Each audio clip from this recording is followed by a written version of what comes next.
إن الحمد لله نحمده ونستعينه ونستغفره ونستهديه ونعوذ بالله من شرور أنفسنا ومن سيئات أعمالنا إنه من يهده الله فلا مضل له ومن يضلل فلا هادي له وأشهد أن لا إله إلا الله وحده لا شريك له وأشهد أن محمدا عبده ورسوله فإن أصدق الحديث كتاب الله وخير الهدي هدي محمد صلى الله عليه وسلم وشر الأمور محدثاتها وكل محدثة بدعة وكل بدعة ضلالة وكل ضلالة في النار. إخواني الكرام والله نداونا يا وغورين السلام عليكم ورحمة الله وبركاته. انت كذب الله ينوم هدي علينا جل وعلا يعني كجرنا waxa weeyaan bishii khayrka badneed tobankii dambe ee Ramadaan habeenadii la filayay ee lagu rajo weynaa Laylatul Qadriga Allah waxaan weydiisanaa habeenkaasi khayrka badan Allah inuu waafajiyo kuwii ka faa'iideysan Allah inuu inaga dhigo jalla wacala kelimadu insha Allah waxay noqon doontaa habeenka qaaliga ah ee loo yaqaan Laylatul Qadri been wax ka tilmaami doona insha Allah كلمة إن شاء الله تعالى وحين نقدم تاشن قضب قضب كواد وحويان ما هو ليلة القدر. ليلة القدر وامحي قضب كالواد وحين نقدم إن شاء الله لماذا سمي ليلة القدر محاها بين كاس اللي وبحي ليلة القدر تصدحات وحويان أي ليل هبين كاسي وهبين كيه قولك أفراد ما علامته هبين كاسي أما ليلة القدر وعلامتي سوا محي قولك وضم بي وحويان ما شأنه هبين كاسي أرين كيسو قولك محوية هاي مهمة وليه هبين كاسي محاصل قواني هبين كاسي شنطة قلب بي كلمة دينون قدوتا إن شاء الله تعالى قضب وليبن إن شاء الله تعالى الدلالة كتبي وحي إله نذكر السياين الشيء دونا إن شاء الله قضب كواد وحويان ما هو ليلة القدر ومحي ليلة القدر. ليلة القدر وحويان ليلة من الليالي ولكن ليلة هي ليلة تعادل العمل فيها 83 سنة وثلاثة أشهر. ليلة القدر وهبين هذا اللمية وهبين إنه قانون كليويا وحكى ونقوني ليلة القدر ومجتم سيد بري وروح ويان ليلة القدر إنه يا وح موقنا يا عمل طابنا يا عم وحد أو قميص ستي وح اللمية هي من ما ليلة القدر ومركه هو هبين كم إذا هبين إنه قانون كليويا لكن وحكى كجد وين هي وهبين خير بدن أو بركة بدن هبين كاس وحويان وحود دقما صدح يسديت الصنو صدح يسديت الصنو هي صدح بلاد أيود دقما هبين كاس بمعنى وحي كده أنت هاي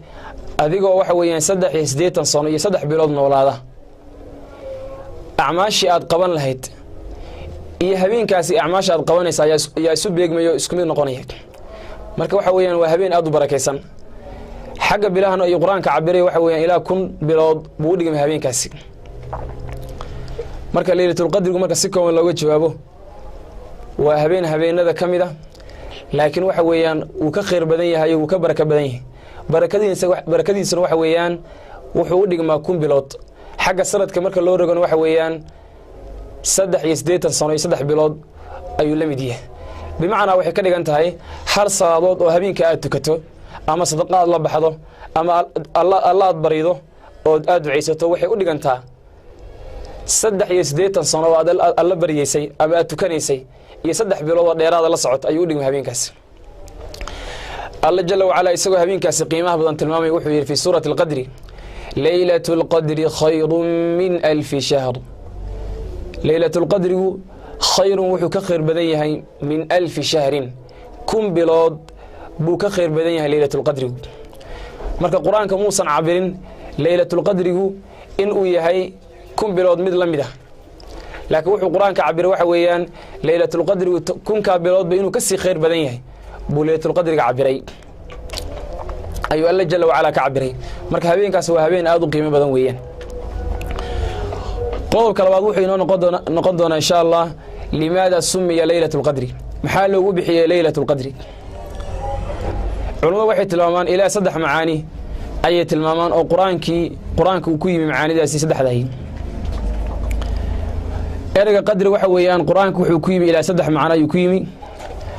macnaha koowaad waxa weeyaan alqadr bimacna atacdiim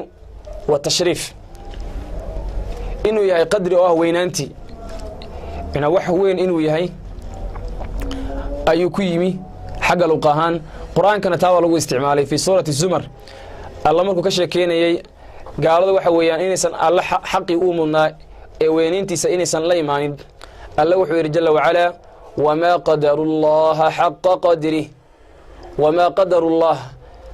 allah maysan weynaynin gaaladu xaqa qadrihi, weynayntiisii dhabta ahayd maysan weynayn. marka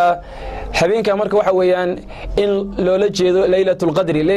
laylatu tacdiim wa tashriif, habeen qiimo leh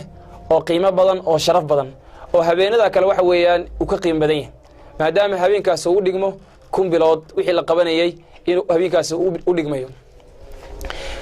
macnahaas waa lagu fasiray. macnaha labaad waxa weeyaan alqadr bimacna tadayuq, inuu yahay ciriiriga. qadara bimacnaa tadayaqa, shayga baa ciriiriyoobay. taana waxa weeyaan xagga luq ahaan tadayuq qadriguu ku yimaada qur-aankan waa lagu isticmaalay, oo alla jalla wacala waxa weeyaan fii suurati طalaaq markuu ka hadlayey masruufka iyo biilka waxa weeyaan inta uu noqonayo ayuu alla jalla wacala tilmaamay liyunfiq duu sacatin min sacatih waman qudira calayhi risquhu falyunfiq mima aataahu allah laa yukallifu allahu nafsan ilaa maa aataaha sayajcalu allahu bacda cusrin yusraa. alla wuxuu yihi jalla wacalaa liyunfiq ha bixiyo duu sacatin, waa sacnimo midka u saaxiibkahi, ha ka bixiyo min sacatihi waa sacnimadiisa, bimacnaa midka xoolaha loo burburay ee xoolaha loo waasiciyey xoolihiisaasi waxa weeyaan wusciga lagu siiyey wax ku beegmaya oo waxa weeyaan muqaabilkiisa noqon karaya masruufkiisi ha noqdo. waman qudira calayhi risquhu, qofka arsaaqada lagu ciriiriyo oo hayntiisu ay yar tahay falyunfiq ha bixiyo mima aataahu allah, wixii allah uu siiye ha bixiyo. laa yukallifu allah, allah muusan mashaqaynin nafsan nafi ilaa maa aataaha, wixii uu siiye mooyaane. wixii kolba qofka gacantiisa ku jira unbaa waajib ka saaran uu noqonaya. sayajcalu allah, allah wuxuu yeeli doonaa bacda cusrin culays dabadii, faqrigaasi qofka kuma sii jiraya adduunyada, waa harka labadiisa gelin weeyaan. bacda cusrin culays dabadii alla wuxuu yeelayaa yusran fudeed. aayadda waxaynu ka daliishanaynaa waxa weeyaan waman qudira calayhi risquhu, qofka lagu ciriiriyo arsaaqada. marka habeenkaas waxaa loo magacaabay laylatulqadri inuu yahay habeen ciriiriya, bimacnaa waxa weeyaan malaa'igtii oo dhan ba habeenkaa dhulka imaanaysa, way soo daadegaysaa, sida xadiidka saxiix ibnu maaja ee noo imaan doona waxa weeyaan uu tilmaamayo saxiixuljaamic uu ku yimi 5473. wuxuu tilmaamaya nabiga calayhi salaatu wasalaam habeenkaas inay malaa'igta soo daadegayso iyadoo ay ka badan tahay qururax. marka maadaama dhulka uu la ciyaaraya malaa'igta uu dhulka ciriir uu noqonayo in sidaa darteed loogu bixiyo laylatulqadri, taana waa isuuroweysaa. qodobka saddexaad waxa weeyaan habeenka laylatulqadriga loogu bixiyo laylatulqadri waxa weeyaan waa laylatu taqsiim, taqsiimu lmaqaadiir. waa habeenka waxa weeyaan wixii sanadkaa dhici lahay oo dhan habeenkii waxa weeyaan riboorkoodii malaa'igta ay qaybsan lahay weeyaan, sida qur-aanka alla uu ku cadeeyey. oo waxa weeyaan alla jalla wacala waxa weeyaan dunidan intuusan abuurin 50 kun oo sano, sida 50 kun oo sano ka hor, sida xadiidka saxiix bukhari uu tilmaamayo 50 kun oo sano ka hor waxa weeye wixii dhici lahaa iyo adduunyada ka sii hadlay alla jalla wacala. marka maadaama 50 kun oo sano ka hor adduunyada intuusan alla abuurin uu ka sii hadlay, uu sii jaangooyey waxa weeyaan wixii dunida ka dhici lahaa, waxa weeyaan habeen wali marka sanadkaas habeenkaas waxa weeyaan sanadkaas wixii ku beegnaayo dhici lahaay oo dhan baa waxa weeyaan malaa'igta ay qaybsanayaan, oo malag wali waxa weeyaan wixii muqaabilkiisa ahaa ee shaqadiisa ahayd buu qaadanaya. sida qofkii sii noolaanaya sanadkaasi kii dhimanaya kii waxa weeyaan guursanaya kii dhalaya midkaan dhalinin ka xanuunsanaya kan xoolo helaya kan cilmi helaya waa habeen waxa weeyaan khayr badan weeye oo alla weyn weydiisanayna waxa weeyaan inta khayrka badan inuu alla inoogu daro في سورة الدخان بو الله كغشك جل وعلا الله وحو ليهي فيها يفرق كل أمر حكيم هبين كاس waxa weeyaan يفرق waxa la kala saaraya كل أمر حكيم كل أمر أرن دمانتي أرن كاسو حكيما حكمة كدسان أرن وال أو حكمة كدسان بهبين كاس la kala saaraya خيرا أو شرا أمرا من عندنا إنا كنا مرسلين أمرا حالو هي أرن أنا أقلاشوي وحلا كلا صاري وأمرا أقلاشوي أمرا حالو هذا أو من عندنا أكتر كهذا وحابين كدعي وحويان وحق الله وحويان هرو وجان قناوي كلي الله خيبنيو إنا كنا مرسلين الله وحولي وحويان إن وعنا هان كوا ملائك كوا صادري رسوشي وحويان حق ضدك ودي جيسي حق gaarsiinaysa waxa weeyaan kuwii soo diray inaga ayaa huwa la jalla wacala marka habeenkaas waxa weeyaan habeenka loo yaqaan taqsiim al-maqadir sanadkaas wixii dhici lahaay oo dhan baa waxa weeyaan ayaa waxa weeyaan habeenkaas la qaybinaya sida waxa weeyaan habeenka duwalka ay naqaan waxa weeyaan sanad wali waxa weeyaan waxay sameeyaan miisaaniyad wixii sanadka la isticmaalay oo dhan bay sameeyaan walillahi al-mathalu ala alla jalla wacala waxa weeyaan dunida intuu san abuurin 50,000 sano ka hor buu dunida wixii ka dhici lahaa jaangooyay laakiin habeenkaas waxa weeyaan sanadkaas wixii ku beegnaayo oo dhan بهابينكاس laga soo qaaday looxul maxfuudka deetana waxa weeyaan malaa'igtii malag wali wixii ku aadanaa buu qaadanaya halkaas waxaynu kaga bixinaa maxaa lagu bixiyay habeenka loo yaqaan laylatul qadri waxaynu u gudbinaa qodobka saddexaad oo ah habeenkaas waa habeenkee habeenkaas ugu horeen waxa weeyaan nabiga kaleey salaatu wasalaam habeenkaasi riya ayaa lagu tusay oo habeenka uu yahay waa loo soocay nabiga kaleey salaatu wasalaam deetana waxa weeyaan aroorada kamid ay isagoo soo baxay oo doonay inuu u sheego waxa weeyaan saxaabadii بعدين لبا saxaabadii kamid عليه الصلاه والسلام ba hortiis nabiga ku dooday ku murmay oo arin u dhaxmaray deetana intuu labadooda ku jira arinkoodii buu nabiga عليه الصلاه والسلام ilaabay habeenkii oo waa laga dul qaaday waxa weeyaan waa la ilowsiyay deetana waxa weeyaan habeenka marka sidaas ayuu habeenka inooga lumay waxana tilmaamay xadiidkii Ubaadah ibn Saamit fi sahih al-Bukhari wuxuu leeyahay kharaja an-nabiy sallallahu alayhi wa sallam li yukhbirana bi laylat al-qadr فتلاحى رجلان من المسلمين فقال خرجت لأخبركم بليلة القدر فتلاحى فلان وفلان فرفعت وعسى الله أن يجعل بكم خيرا أو كما قال عليه الصلاة والسلام وحتلام يا صحابي عبادة بن صامت النبي قال إنه صبحي عليه الصلاة والسلام si inoogu sheego waxa weeyaan habeenka qiimaha badan ee loo yaqaan laylatul qadri deetana waxa weeyaan laba saxaabada kamid ayaa dooday oo isqabtay deetana intuu nabigu ku jira arinkoodii waxa weeyaan ayaa la ilowsiyay deetana wuxuu nabiga kaleey salaatu wasalaam waxaan idinku soo baxay inaan arinka idinkaga sheekeeyo laakiin hebel baa isqabtay oo deena intaasan ku ilaabay maxaa nabiga kaleey salaatu wasalaam bashar bin aadam ayuu ahaa laakiin qaabka bin aadamka laakiin lagu yaqiino qaabka bin aadamka lagu yaqaan wax weeye uu ka doonaa laakiin haykalka guud ee bin aadamka nabi sallallahu alayhi wasallam uu lahaa marka ni wixii waalay lagu soo habeenkaas waa laga dul qaaday waxaana filayaa in ay inoo khayr badan tahay oo khayr inoo tahay habeenkaasi in laga dul qaaday dabcan khayrna way tahay habeenkaas hadii uu noqon lahaa habeen gaar oo la yaqaano de masaajid ayaa habeenkaas la isku xiriirin lahaa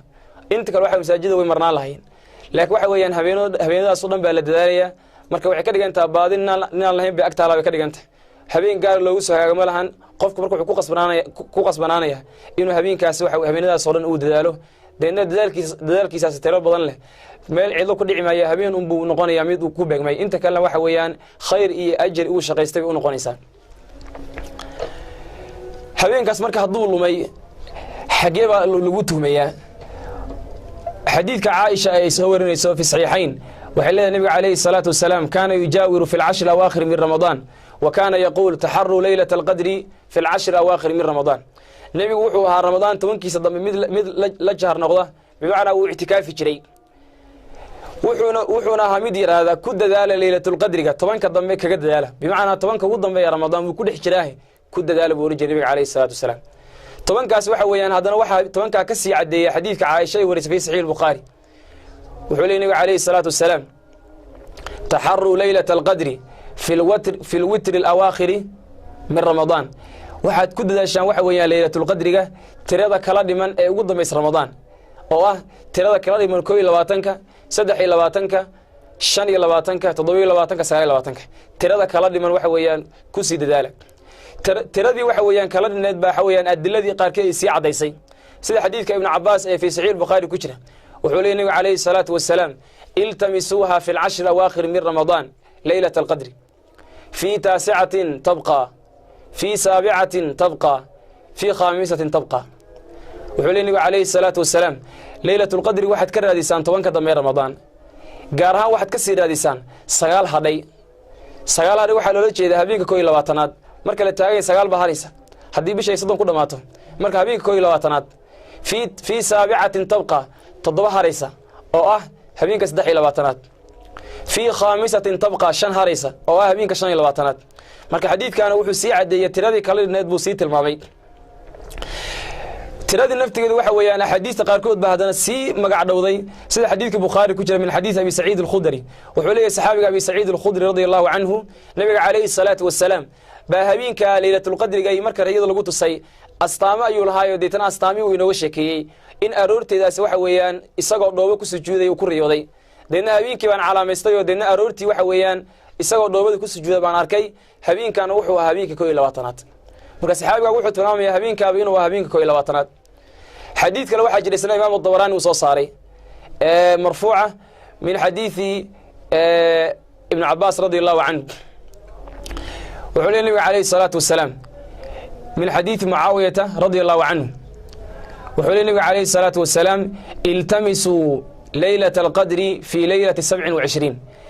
laylatul qadri waxaad ka raadisaan oo waxaad ka dhax barbaarataan habeenka 27aad saxaabiga loo yaqaan waxa weeyaan Ubay ibn Ka'b sida fi sahih Bukhari ku timi fi sahih Muslim Ubay ibn Ka'b radiyallahu anhu saxaabigaas uu ku dhaaran jiray wuxuu oran jiray inni fi laylatil qadri wallahi inni la a'lamuha waran jiray anigu waxa weeyaan laylatul qadri waan garanaya uu ku dhaaran jiray deetana saxaabadii waxa way ku yiraahdeen oo waxa weeyaan habeenka 27aad inuu yahay laylatul qadr waadi ku dhaaranayee maxaa dhaarta kugu kale fuuxu nabiga kaleey salaatu wasalaam baan ka maqlay isagoo waxa weeyaan tilmaamaya habeenka 27aad inuu yahay بعض من الصحابة سيد ابن عباس رضي الله عنه iyo in badan saxaabada kamid waxay ku tageen habeenka 27aad inuu yahay habeenka loo yaqaan laylatul qadr سادرتي waxa weeyaan madaahibta afarta sida Shaafiiciyada Maalikiyada Xanaabilada waxa weeyaan ahadiistaas ay ku taasireen Shaafiiciyadu kale waxay leeyihiin laylatul qadri waa habeenka 22aad madhabka qadiimka imaamku u lahan waxa weeyaan 23 ayuu tilmaamay madhabka Xanaabilada iyo waxa weeyaan Maalikiyada waxa weeyaan iyaga waxay leeyihiin waa habeenka 27aad weeyaan marka culimadu waxay yiraahdeen adilada tirada badan leh kulba habeen xadiis uu sheegayo waxa weeyaan habeen gaar ah see lagu jamcin karaa علماء waxay yiraahdeen waxa lagu jimcinayaa anna laylatul qadri yantaqilu fi kulli sanatin laylatul qadri wuu guurguuraa sanad meel buu galayaa sanad wuxuu galayaa 22ka sanad wuxuu galayaa 23ka sanad wuxuu galayaa 24ka sanad wuxuu galayaa 25ka 27ka 29ka marka sidaas ayaa lagu jimcinayaa marka halka waxaynu ka fahmaynaa waxa weeyaan laylatul qadrigu habeen gaar ah loogu soo hagaaga ma jirtay waxa weeyaan 10kaas oo dhan dambe buu ku dhex jiraa gaaraan tirada dheer saadada qofku waxa wanaagsan marka 10kaasi waa 10 habeen waxa weeyaan tirsan weeye in 10ka habeen uu jilbaha u aaso uu i'tikaafo deedna waxa weeyaan haduu 10kaas habeen uu i'tikaafo waxaan shaki ku jirin inuu 10kaas haleelayo habeenka laylatul qadri loo yaqaan laakiin qofku waxa weeyaan haduu yiraahdo habeen gaar baan eeganaya waxa laga yaabaa habeenkaad istirad maxay in laylatul qadri uu yahay inuu noqon waayaba deedna halkaas waxa weeyaan fursad qaaliyay ay kugu dhaaftalka waxaan u gudbeenaa waxa weeyaan qodobka afraad oo ah ma calaamatuhu habeenkaasi astaan miyuu leeyahay calaamad lagu garanayo quraanka waxa weeyaan sunnadu way cadeeyeen astaamaha habeenka lagu garanayo quraanka wuxuu cadeeyay habeenkaasi inuu yahay assalaama habeen nabadgeliyo waa habeen waxa weeyaan jawi uu degan yahay waxa weeyaan shaydaankii waxa weeyaan waswaaska lagu yaqiinay iyo sharta waxa weeyaan habeenkaasi wax sharay waxa weeyaan dunida ka dhacay ma jirto habeenkaas waa habeen khayr weeyaan nabadgeliyo weeyaan shaydaanka dhibtiisa habeenkaas waa laga nasanaya في سورة القدر آيات قدام يسألك وحكوت مامي سلام هي حتى مطلع الفجر سلام النبت قليو أي هاته هي هبين كاسي وهبين كاسي ليلة القدر وهبين نبتقليو حتى مطلع الفجر إلى واقو كبريو إلى وحويان افتينك رسمك واقو كبري لقى قاريو إيا قبل كمركو دعين طول حيث وحويان هبين كاس وهبين نبتقليه علامات هبين كالو قرني وحاكم داي جوي وحويان ليس حار ولا بارد جوي كلنا ماها جوي قونا ماها وجوي دحدحاده وحاكم علامات لو قرني وحويان شياطينتي lagu tuuri jiray waxa weeyaan gantaalaha xagga alla uga yimi ee samada uga yimi habeenkaas wax gantaal dhacay ma jirto waa habeen waxa weeyaan shaydaanku san dheef ku lahayn maxaa yeelay waxa weeyaan waqtiyada kale waxa weeyaan shaydaanku waxa weeyaan sida quraanka fi suurati al-jinn aan ugu tagi doono waxa weeyaan dhaqan wuxuu lahaa inuu iskarkaro deedna uu samada gaadho deedna uu wax yalka ka soo dhageysto habeenkaas calaamaadka lagu garanay waxa kamid ah aroorta waxa weeyaan aroortiisas waxa weeyaan cadceed waxay soo bixaysaa iyadoo nadiif ah iyadoo wax shucaac aysan leen sida waqtiyada kale lagu yaqaan shucaac ka soo horeeya iyo falaadha ka soo horeeya oo waxa weeyaan shaydaan ba labadiisa gees u dhigaya diitan dhinacyada ka kala baxaysa isagoo doonay kuwii cadceed caabudi jiray inay xilliga u sujuudaan laakiin subaxaas waxa weeyaan iyadoo nadiif ah bay soo baxaysaa laakiin in yaro casuus ay casaan uu ku jiro waxa tilmaamay marka calaamaadka aynu sheegnay labada xadiis baa tilmaamay xadiiska ibn Abbas baa soo wariyay waa marfuuc weeye Sheekh Albani waxa weeyaan kitaabkiisa loo yaqaan Sahih al-Jami' ay ku saxiix yeelay xadiiska 5473 wuxuu leeyahay nabiga kaleey salaatu wasalaam laylatul qadri laylatun samhatun taliqa laylatul qadri waa habeen waxa weeyaan samhatun taliqa waa habeen waxa weeyaan fudud oo waxa weeyaan fudud waa habeenka waxa weeyaan wanaagsan oo fudud weeyaan بمعنى هو جوي سادقن ويان لا بارد ولا حار ولا بارد هبين كلنا ماها هبين قبونا ماها وهبين جوي سود حد ويها ويان تطلع الشمس صبيحتها ضعيفة حمراء أدعيد وحا ويان أرورتي ساسي وحي صباحي سأدعيدو هبين كالية القدر أرورتي ساسي أدعيدو وحي صباحي سأيدو وحا ويان نظيفة لكن وحا ويا افتين كيدي ويا افتين ضعيفة عصوصي عسان وكجرو حديث كواثرة الأسقى بسيع الديو تلمامك يكسي ضلي إمام الطبراني وصوصى حديثك وحولي النبي عليه الصلاة والسلام ليلة القدر ليلة بلجة لا حار ولا بارد ولا يرمى فيها بنجم وعلامة يومها تطلع الشمس لا شعاع لها ليلة القدر وحويا وليلة بلجة بمعنى لا حار ولا بارد وهبين جوي دحدحاد ويها هبين جوي كليا نماهن جوي وقوية ودحدحاد ويها لا يرمى فيها بنجم هبين كاس waxa weeyaan xidig soo dhacay waxa weeyaan ee shaadiinta lagu ganay ma jirto maxaa yeelay shaadiinta waqtiyada kale waxay caado u leeyihiin waxa weeyaan inay iskorkoraan deedna ay samada tagaan deedna halkaas waxa weeyaan meelay fadhiistaan bi ku leeyihiin sida quraanku u cadeeyay deedna halkaas waxay ka soo dhageysanayaan waxyigi wixii Alla uu qadaray ee dhulka ka dhici lahaa bay soo dhageysanayaan deedna way soo dafayaan deedna markay soo maqlaan bay wixii ku darayaan markii ay soo maqleen bay 99 been ku darayaan deedna dadkii kahanada ahaa iyo saxarada ahaa ee la shaqeysan jiray bay u sheegayaan deedna dadkay sida u gaaraysan marka habeenkaas caalafku ma lahan oo Alla wuxuu leeyahay fi suurati al-jinn ayuu ku cadeeyay Alla wuxuu leeyahay jalla wa ala wa anna lamasna as-samaa fawajadnaha muli'at harasan shadidan wa shuhuba wa anna kunna naq'udu minha maq'ida lis-sam' faman yastami' al-ana yajid lahu shihaban rasada wa ilayhi shayaadintu jinki baa ka waramay nabiga kaleey salaam marka la soo saaray calaamaadka ku garteen ay ka hadlayaan oo ka waramayaan waxay yiraahdeen wa anna lamasna as-samaa ina waxaan ahayn kuwa samada soo taabto oo iskarkora laakiin waxa weeyaan dhaqankayaga waxa weeyaan aynu ku naqiinay inaan iskarkorno deedna soo dhageysan iminku ka duwan tahay fawajadnaaha iminku waxaynu helnay muli'at ayadu buuxda shadiidan wa shuhban fawajadnaaha muli'at harasan ayadu waxa weeyaan gaar laga buuxiyo loo diyaariyay wali waxa weeyaan gaarkin aad loo adkeeyay gantaalan loo diyaarsaday oo waxa weeyaan cidiis markii istiraado waxa weeyaan soo dhageysan gantaal lagu soo tuurayo baynu la kulanay way si cadeeyeen Alla wuxuu yiri jalla wa ala wa anna kunna naq'udu minha maq'ida lis-sam'i jinka waxay yiraahdeen waxaan lahayn meelo gaar oo aan samada ku leenahay oo aan war ka soo qaadano iminka Soomaaliya way ka duwan tahay faman yastami' al-aan qofka iminka sida wax soo dhageyso yajid lahu wuxuu helayaa shihaban gantaalo iyo dambaaburo rasadan loo diyaariyay marka habeenka waxa weeyaan wax xidig dhacay ma jiro waxa weeyaan waa habeen waxa weeyaan shayaadiintu aysan calaf ku lahayn waa habeen nabadgelyo weeyaan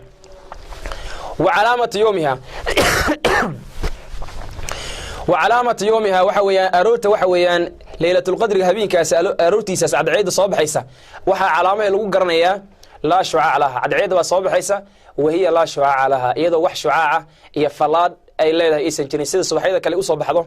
way ka duwan tahay subaxaas iyadoo falaad aysan lahayn oo nadiif ay bay soo baxaysaa waxaynu u gudbaynaa waxa weeyaan habeenkaasi qiimaha uu leeyahay iyo habeenkaasi waxa weeyaan shaaniga uu leeyahay ilaa waxaynu tilmaamaynaa saddex qodob takwaad waxa weeyaan habeenkaasi waxa weeyaan risaalada ugu culus ee imka aynu haysano waa habeenkii la soo daadajiyay oo quraanka ah quraanka cadiimka aynu haysano ee waxa weeyaan aynu jecelnahay habeenka la soo dajiyay waxa weeyaan waa habeenka loo yaqaan laylatul qadr aynu soo tilmaamnay fi suurati al-qadr ayu Allah kaga sheegay jalla wa ala الله ولي جل وعلا إنا أنزلناه في ليلة القدر إنا أنزلناه إنا وحين سودة دجن قرآنك في ليلة القدر هبينك لو يقال ليلة القدر هبينك وحويا في سورة الدخان وحويا تلمام قاربي وشك تيوه هبين بركة سنين وياه إنا أنزلناه في ليلة مباركة إنا كنا منذرين إنا أنزلناه إنا يا سودة دجن قرآنك في ليلة مباركة هبين بركة بين سودة الجني إنا كنا منذرين إنا وحينا هان القرآن كاس كوا ضدك وجودية أو وحويان الله أورت وحي وجبعي هاي مثل الله وعديني مركب وحويان هبين كاس وحوي القرآن كمركب حالي هذا دجنتي صلبة يود ويان دجن منجمة يميد مفرقة قرآن كاسكود أن مرب ويمي مرب على سودة الجي مرنا وحويان يسوى قيبسن على سودة الجي قرآن كاسكود وحال سودة الجي هبين كائم كانوا الشيء ليلة القدر oo waxa weeyaan lawxul mahfuudka ayaa quraanka isagoo dhameystir laga soo qaaday deetana samada dhow ee imka loo yaqaan samaa dunya ayaa la soo dhigay oo lagu soo daadijiyay deetana waxa weeyaan 23 sano nabiga kaleey salaatu wasalaam ee uu nabigu u calaamay saarnaa ee ah 10 sano waxa weeyaan 13 sano ee magaalada Makka uu ku noolaa iyo 10 sano waxa weeyaan magaalada Madiina uu ku noolaa deena nabi sallallahu alayhi wasallam inta kadib uu dhintay alayhi salaatu wasalaam 23 ka san quraanka uu soo daadegay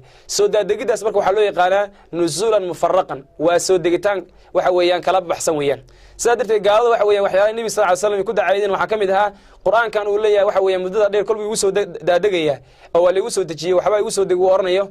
ma hadii uu run sheegay isagoo dhameystir ma lagu soo daadijiyay quraankana taa Allah ugu jawaabay fi suurati al-furqan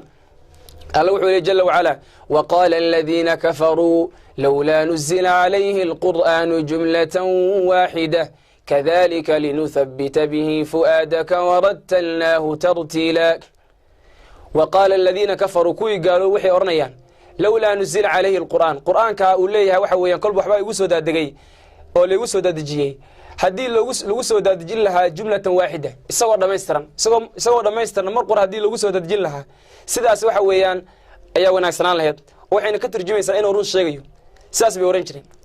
Allah u jawaabay kadhalika linuthabbit sidaa iminka aynu sheegnay oo ah nuzuluhu mufarraqan isagoo kala baxbaxsan inuu soo daadijinay baa xikmada ku jirtaa xikmadna Allah sheegayo linuthabbita bihi fu'aadak si waxa weeyaan laabahaaga waxa weeyaan lagu qaboojiyo oo muddada 23 waxa weeyaan quraanka wuxuu saxay noloshu saxay waxba dhacaya quraan ba ka soo daadegaya wax kala dhacaya quraanka ka soo daadegaya waxa majar quraanka wuxuu saxay noloshu saxay laakiin isagoo dhameystiran hadii la soo daadejin lahaa waxa weeyaan noloshu waxa weeyaan la jaan qaadideedu adkaan lahayd laakiin si qalbi loogu soo waxa weeyaan qalbi wixii yimaada isaga saxay quraanka habeenkaas waxa weeyaan qiimo leey waxa kamid ay nuzulul malaa'ikatu dhan ba habeenkaas soo daadegaysa أميركودي كي هو جامري جبريل عليه السلام وسود الدقيقة في سورة القدر آية الله تعالى جل وعلا الله حوليه تنزل الملائكة والروح هبين كاس وحى سود الدقيقة سوحة ويا ملائكة طولن والروح سجارة هن جبريل بسود الدقيقة فيها هبين كان إحدى بسود الدقيقة بإذن ربهم ربي وقلاشي بلسود الدقيقة وملائكة وحويا دولكم مصر عن إلا وقلاشي حق الويم ويان جل وعلا هبين كاس وحويا قيمة ولي وحكم ذي تقسيم المقادير wixii marka sanadka dhici lahaay oo dhan ba waxa weeyaan habeenkaasi la jaangoonaya oo waxa ayaa la qaybinaya oo wixii dunida ka dhici lahaa rabbi jalla wa ala hore ayuu jaangooyay laakiin sanadkaas waxa weeyaan waxa habeenkaasi la soo daadijinaya wixii sanadka ku beegnaa oo wixii dhici lahaay sanadkaasi khayran aw sharran wax khayr ay wax shar ay habeenkaas wixii sanadkaas wixii ku beegnaayo dhan ba habeenkaas waxa weeyaan samaa dunya laga soo daadijinaya deetana malaa'iktii marka malag wali wixii marka hawshiisa ay ahayd ayuu qaadanaya waxaan ku soo gabagabeynaya marka habeenkaas maxaa qofka looga baahan inuu sameeyo habeenkaas waxa weeyaan qofka khayr oo dhan ba u furan khayrka noociisa kala duwan dhan waxa la doonay inuu qofku dadaalo laakiin adiladu waxay cadeeyeen laba amal inay qofku inuu aad ugu dadaalo takwaad waxa weeyaan addu'a inuu qofka ducada aad u badiyo Aisha radiyallahu anha sida ay tilmaamayso hadiidka waxa soo saaray ahlu sunnah ayaa soo saaray Sheikh Nasir hadiidka uu saxiixiyay Aisha radiyallahu anha waxay tilmaamaysaa waxay tira ra'ayta in alimtu ay laylatin fi laylatil qadr bal ka war rasuulka ilaahay habeenka laylatul qadriga hadaan habeenada ka garto ma aqulu fi habeenkaas maxaan iraahdaa deetay nabiga kaleey salaatu salaam wuxuu u tilmaamay ducadan inay ku duceysato Allahumma innaka afuwun tuhibbul afwa fa'fu anni Allahumma ya Allahumma Allah yow innaka adigu afuwun waxa taa mid dhaafatay mid dambiyada dhaafaya tahay mid waxa taa caafimaadka bixiya tuhibbul afwa dhaafidna waa mid jecel baa tahay fa'fu anni Allah iska yafi الله waxaan ku weydiistay afis baan ku weydiistay ducada nabi sallallahu alayhi wasallam oo Aisha u tilmaamay in qofka habeenkaas uu badiyo waxa kale habeenka loo baahan waxa weeyaan alqiyaam fi habeenkaas in la istaago waxa weeyaan cibaadada aad loo kordhiyo sida xadiidka waxa weeyaan saxiixeen ku jira min xadiith Abi Hurairah radiyallahu anhu uu tilmaamayo oo xulli nabi alayhi salatu wasalam man qama laylatal qadri habeenka laylatul qadriga qofka istaaga iimaana wa ihtisaaban isaga waxa weey Allah rumaysan ajirna ka doonaya istaagaas uga doonaya qofka inta la yimaado habeenka cibaadaystay habeenkaas cibaado wanaagsan la yimaada ghufira lahu ma taqaddama min dambigiisi tagay baa laga saamaxay marka waxa weeyaan habeenku waa habeen aad u qiimo badan weeye waxa weeyaan in badan waxa weey laabteedu ka dhex guuxayay Allah jalla wa ala waxaan weydiisana habeenka inuu nawaafajiyo kuwii Allah mustaan ka faa'iisto Allah inaga dhigo kelmadii inaasan ku soo koobaynaa wa sallallahu wa sallama wa baraka ala nabiyyina Muhammadin wa ala